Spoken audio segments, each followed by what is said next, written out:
조 바이든 대통령이 미국이 확보하고 있는 백신들 중 여유분을 추후에 이 다른 국가들에게도 지원할 뜻이 있음을 시사해 관심을 모아지고 있습니다. 또 특정한 회사가 만든 젤리 형태의 종합 비타민제에 대한 자발적 리콜이 시작이 됐는데 지난해 11월부터 올해 4월 초까지 판매된 제품이 대상입니다. 이 문제의 젤리 형태 종합 비타민제는 이물질에 의해 오염됐을 가능성이 제기가 됐고 만약 복용할 경우 소화기관에 해가 될 것으로 보여 즉각 복용 중단이 권고됐습니다. 오늘은 이런 소식들을 정리합니다. 자, 주영수 국장. 안녕하십니까. 바이든 대통령이 미국의 다른 국가들에 대한 백신 지원에 나설 뜻은 있지만은 당장은 좀 힘들다 이런 얘기를 한 것 같아요. 어제 바이든 대통령이 네. 코로나19 백신의 여유분을 지원할 뜻을 나타냈고요. 네. 다른 나라들에게 백신을 보내는 방안을 검토 중이다 이렇게 네. 얘기했습니다. 그래서 이제 세계 각국들의 백신 확보 경쟁이 더욱더 치열해질 전망입니다. 조 바이든 행정부는 2022년 말까지 전 세계 10억 회분의 생산 목표. 그래서 그렇게 생산이 되면 순차적으로 지원하겠다 이런 뜻을 밝혔습니다. 네. 그러니까 뭐 지금 당장 오늘 내일 지원하겠다는 건 아니고요. 그렇죠. 그러니까 그런 식으로 그러니까 이걸 받아들이는 사람들이 지원 안 하겠구나 이렇게 받아들이면 지원 안 하는 거고. 네. 근데 이 조 바이든 행정부의 이런 계획이 지금까지 안 하겠다는 그런 얘기였다가 지금 어제 밝힌 거는 이런 계획을 가지고 있다고 얘기했기 때문에 네, 그게 네. 중요한 거거든요. 그러니까 이제는 조 바이든 행정부가 백신을 지원하겠다는 그런 뜻을 좀 갖고 있는 것으로 보이고 또 하나 중요한 거는 지금 미국 입장에서는 가깝게 지내야 되는 국가들이 지금 백신 때문에 어려움을 겪고 있기 때문에 또 주변 인접 국가들이 백신 때문에 어려움을 겪고 있기 때문에 그것은 미국의 안보와도 아주 직결되는 문제예요. 그러니까 네. 미국이 백신을 도와주지 않겠다고 하는 거는 미국 입장에서도 손해란 얘기죠. 그래서 조 바이든 행정부는 분명히 이제 미국과 관계되는 미국의 이익에 도움이 되는 그런 국가들에게는 도움을 주겠다. 이제 이런 뜻을 분명하게 밝혔습니다. 그래서 백신을 가지고 강한 영향력을 행사하는 외교적인 행태를 보이고 있어요.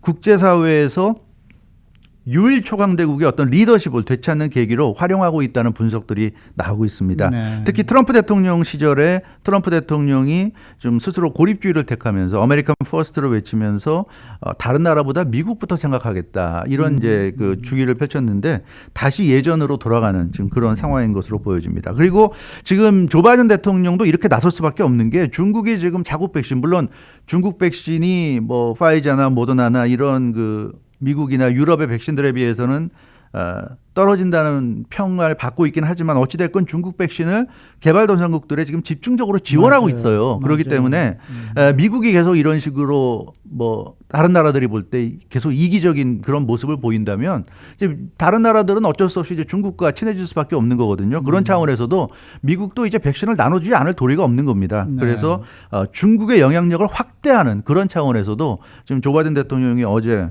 공식적으로 서포트하겠다 이런 뜻을 좀 밝힌 것으로 보여집니다. 네. 네. 근데 구체적으로 지금 어떤 나라들에게 네. 공급한다는 예, 얘기예요? 그래서 우선은 가장 먼저는 지리적으로 미국에 인접한 국가들이 최우선이라고 그랬어요. 그래서 캐나다, 네. 멕시코를 비롯한 중미 국가들이 아하. 가장 먼저 미국에 백신을 지원받을 전망입니다. 그리고 이제 인접 국가들 다음으로는 쿼드 3개국, 일본과 인도, 호주 등이 될 것으로 이렇게 보여집니다.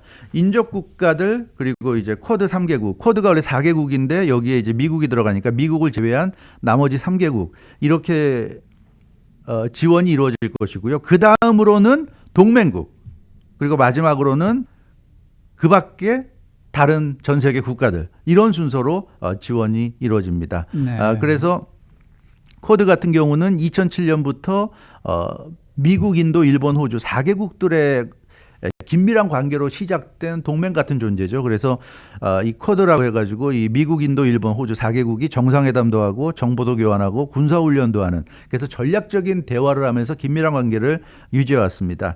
이후에 이제 미국이 중국을 견제하는 차원에서 이 4개국 관계를 계속해서 긴밀하게 유지해 왔고요. 그래서 작년 8월 31일에는 이 4개국으로 국제기구를 출범하겠다는 뜻까지 나타냈습니다. 그래서 아시아에서 네. 중국을 견제할 수 있는 나토 같은 같은 군사 동맹으로 이 쿼드가 발전하고 있는 상황인데요. 이번 백신 공급에서도 그렇기 때문에 상당히 배려해주고 대우해주고 있는 것으로 나타났어요. 그러니까 인도와 일본, 호주는 전략적인 차원에서 반드시 미국 입장에서는 함께 가야 되는 그런 국가들이고 중국을 견제하기 위해서. 근데 그런 차원에서는 도와줘야 된다. 이런 그 발언이 어제 나온 겁니다. 네, 뭐 이런 발언을 좀 살펴보면은 백신 지원과 관련해서 좀 구체적으로 작업에 착수한 것으로 보이네요. 네, 그렇습니다. 그래서 조 바이든 대통령이 어제 기자회견에서 미국 내 백신 접종 2억 회분을 돌파했다가 자신이 그 취임할 때 목표로 내세웠던 그 목표치를 달성했다고 밝혔고요. 미국 국내 목표가 지금 달성이 됐기 때문에 다른 국가들의 백신 지원 문제를 검토하고 있다 이렇게 언급을 했습니다. 물론 이 검토라고 했기 때문에 검토가 어떤 결과로 나올지는 더 두고 보긴 해야 되겠지만 어찌됐건 조 바이든 대통령 in process라는 말로 지금 다른 국가들을 백신을 나눠주고 도와주는 것을 지금 논의 중이다. in process다. 이렇게 얘기했고요. 그러니까 미국이 사용하지 않는 미국은 여유분까지 지금 확보했잖아요. 그래서 그렇죠. 필요한 이상을 지금 가지고 있기 때문에 미국이 사용하지 않는 백신의 일부를 어떻게 할지를 지금 살펴보고 있는 그런 상황으로 볼 수가 있겠습니다. 그러니까 확신을 할 만큼 아주 뭐 단정을 할 만큼 개런티를 할 만큼 뭐 그렇게 충분하진 않지만 그래도 지원을 할 수 있을 것이다 하는 그런 기대감을 언급을 했어요. 그래서 뭐 다른 국가들이 필요로 하는 만큼 또 기대하는 만큼 100%를 만족시킬지 모르지만 어느 정도는 지원할 수 있을 것 같다. 이런 표현을 했고요. 그래서 해외 지원이 가능한 물량이 있는지를 지금 확인하는 작업에 들어갔음을 조 바이든 대통령이 시사했습니다. 네. 이렇게 조 바이든이 이러한 얘기를 하면서 어제 사실 미국이 우선이다라는 그렇죠. 언급도 했단 말이에요. 그러니까 백신 지원과 관련해서는 분명한 이 제한이 있다는 걸 확실한 것 같아요. 네, 그렇습니다. 조 바이든 대통령은 미국이 백신을 다른 나라들로 보내도 괜찮은 건지 검토 중이라고 밝혔습니다. 그래서 미국 국민들이 안전한지를 확실히 해야 한다는 그런 발언도 했어요. 그래서 지금 전문가들이나 이런 사람들이 이 발언을 어떻게 분석을 하고 해석을 했냐 하면 그러니까 파이자나 모더나는 일단 미국인들을 위해서 남겨둬야 되고 그 밖에 아스트라제네카나 존슨앤존슨 백신을 보낼 수 있다는 그런 뉘앙스를 지금 비친 것이 아니냐. 그러니까 미국은 아직 FDA가 아스트라제네카는 승인 안 했어요. 아스트라제네카가 승인 신청도 안 했는데 그러나 각 확보는 하고 있거든요. 미국이 확보는 하고 있기 때문에 그런 아스트라제네카 그리고 존슨앤존슨의 그 얀센 백신은 지금 혈전 문제 때문에 혈전에 대한 우려 때문에 접종이 좀 중단된 상태고요. 그래서 아스트라제네카나 존슨앤존슨을 지금 보내줄 가능성이 있지 않겠는가 이런 예상을 지금 전문가들이 하고 있고 파이자나 모더나는 미국 국민들을 위해서 남겨둘 가능성이 있다 이런 분석입니다. 왜냐하면 얼마 전에 뭐 며칠 전에 이 뭐 그 부스터샷이라고 세 번째 접종이 필요하다는 화이자 CEO의 얘기도 나왔고 또 백악관에서도 그 얘기를 뒷받침하는 얘기가 나왔기 때문에 3차 접종까지 하려면 모더나나 화이자는 필요하다 아마 이런 좀 그 생각을 하고 있는 것 같은데요. 물론 이제 이건 어디까지나 추측이고 정말 어떤 결단을 내릴지는 더 두고 봐야 되겠습니다만 어떤 백신을 어디까지 어떻게 도와줄 건가 그걸 지금 검토하는 거는 뭐 분명한 것 같습니다. 지금 그런 검토 작업에 들어간 것 같고요. 다만 이제 한국 입장에서 보자면 좀 답답한 게 한국이 인접 국가가 아니라 미국 주변에 있는 국가가 아니고 그리고 쿼드 국가도 아니기 때문에 1차는 인접 국가, 2차는 쿼드 국가, 쿼드 국가는 인도, 호주, 일본이죠. 그 나머지 세 번째 동맹국인데 한국은 동맹국이니까 동맹국엔 들어갈 거고 그러면 세 번째 단계에서 지원을 받을 수 있다는 얘기인데 그러면 한국 입장에서는 백신을 확보하기가 참 쉽지 않겠구나 하는 생각을 해볼 수 있을 것 같습니다. 그래서 참 한국도 지금 백신이 급한 상황인데요. 지금 미국 그 조 바이든 대통령이 이런 원칙을 제시했기 때문에 한국도 참 그 힘든 상황인 것 같습니다. 글쎄 말입니다. 뭐 오죽하면 지금 러시아 백신까지 지금 뭐 좀 알아보라고 얘기가 나왔다 그러니 말이죠. 근데 그 스푸트닉 V라는 거는 굉장히 그 성능은 좋다고 그래요. 그 효능은 좋다고 그래요. 뭐 중국과는 비교할 수 없을 정도로 그래서 유럽에서는 스푸트닉 V를 상당히 인정하고 있는 것 같은데 그러나 뭐 한국 입장에서는 지금 뭐 화이자 모더나를 놔두고 왜 그걸 맞아야 되느냐는 얘기가 나올 수 있기 때문에 사실은 뭐 아무리 효능이 좋아도 지금 뭐 백신이라는 게 미국만 해도 그렇잖아요. 미국도 지금 안 맞겠다는 사람 많이 있는데요. 그런 점에서는 좀 쉽지 않은 문제인 것 같습니다. 자, 다음 소식입니다. 이 바이타민 소식인데요. 일부 제품들에 대한 리콜이 벌어지고 있네요. 네, 그렇습니다. 비타민에 대한 대량 리콜 사태가 일어났습니다. 뭐 비타민 안 드시는 분 없잖아요. 그러니까 그럼요. 예, 이게 참 모든 사람들에게 문제가 될 수 있는데 연방식품의약국 FDA가 지난 20일자로 화요일자로 일반 종합 비타민제 리콜을 발표했습니다. FDA가 그 리콜을 발표한 종합 비타민제는 젤리 형태로 되어 있는 이 소프트, 소프트한 그런 거죠. 딱딱한 거 말고요. 그러니까 그 물 없이도 씹어 먹을 수 있는 그런 거죠.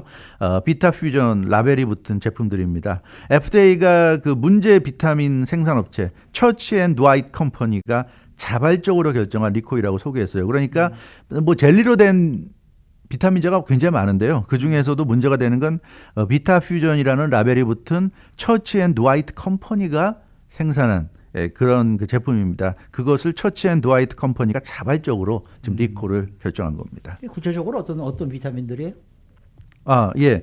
그 이번 리콜 조치에 들어간 비타민들은요. 젤리 형태의 종합 비타민제들인데 오프라인, 온라인에서 판매된 것들 모두 대상이라고 그럽니다. 예. 그래서 전통 재래 소매업소 브릭앤 모타 스토어나 또는 온라인에서 판매된 제품들이 해당되는데 시기적으로 지난해 그러니까 2020년 11월 13일부터 올해 4월 9일까지 사이에 판매된 제품들입니다.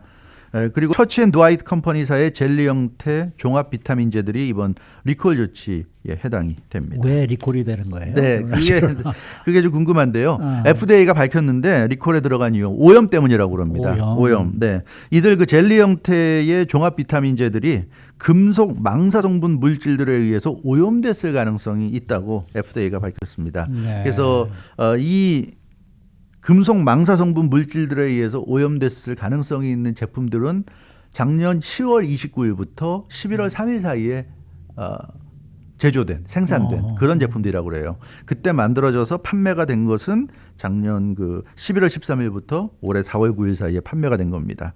그래서 이 금속 망사 성분 물질들에 오염됐을 가능성이 있기 때문에 리콜하는데 다만 질병에 걸리거나 부상을 당한 경우는 아직까지 보고되지 않았다고 합니다. 그러니까 이 문제의 제품 때문에 뭐 질병이 생긴 사람은 없는 것 같아요. 그렇지만 집에 이런 비타민이 있는 경우에 즉각 복용을 멈춰야 한다고 리콜 성명에서 명시했습니다. 그러니까 혹시라도 집에 갖고 계신 비타민제 있으면 반드시 한번 확인해 보십시오. 특히 젤리 형태로 된 거는 반드시 확인해 보시고요.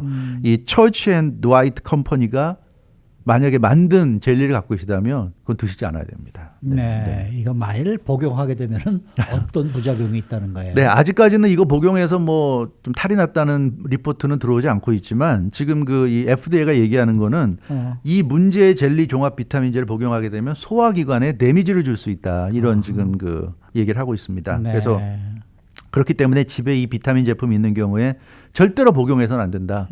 당장 스탑해라. 복용하는 것을 이렇게 FDA가 강조했고요. 특히 뭐 비타민을 사실 뭐 하나만 섭취하시는 것이 아니라 여러 개 비타민을 여러 개 먹죠. 예, 먹죠. 그래서 이 두 가지 이상 동시에 복용하는 경우에 중요한 장기인 간에도 이상을 초래할 수 있다. 이렇게 FDA가 지적을 했습니다. 그래서 이런 그 문제가 되는 젤리 종합 비타민제 복용에 주의해야 된다는 얘기를 했고요. 특히 올해 들어서 이렇게 영양제 계통에서 리콜이 지금 많이 일어나고 있습니다. 네. 이번에 그 비타퓨전 라벨이 붙은 젤리 종합 비타민제 리콜도 있고요. 남성들의 정력에 관계된 정력제 10가지 또 단백질 가루 이런 것 등도 지난 3월 29일과 4월 3일에 각각 리콜이 됐다고 합니다. 네. 이게 뭐 비타민 사실 뭐 젤리 비타민을 드시는 분들은 그렇게 많지 않으리라고 믿습니다만 그쵸. 분명히 또 계실 거란 말이에요. 어떤 제품인지 혹시 그 리스트는 네, 우리가 좀 홈페이지에 올라가나요? 네, 올라가죠. 제가 이 방송 끝나는 대로 좀 올릴 계획인데요. 네. 지금 지금 나와 있는 게 7가지죠. 그래서 7가지의 제품들을 다 올릴 겁니다. 보면 뭐 아이들을 위한 그런 제품도 있고 슬립웰 뭐 잠을 자는 그런 것도 있고 여러 가지 이 제품들이 있습니다. 멜라토닌도 있네요. 멜라토닌도 있고요. 네, 그래서 모두 다 이제 건미이기 때문에 전부 다 그 젤리 형태로 부드러운 그런 그 비타민제니까는요. 네. 이거 올려놓으면 한 번씩 또 확인해 보시고, 글쎄요, 말이에요. 예, 한번 본인 집에 있는 비타민제에 해당되는지를 한번 그래야 체크하시는 되겠네요. 것도 중요하실 것 같습니다. 네. 어쨌든 브랜드 네임은 비타퓨전이라는 비타퓨전. 네, 그렇습니다. 브랜드 네임입니다. 조심하시기 바라겠습니다. 수고 많으셨습니다. 네, 주영석 국장이었습니다.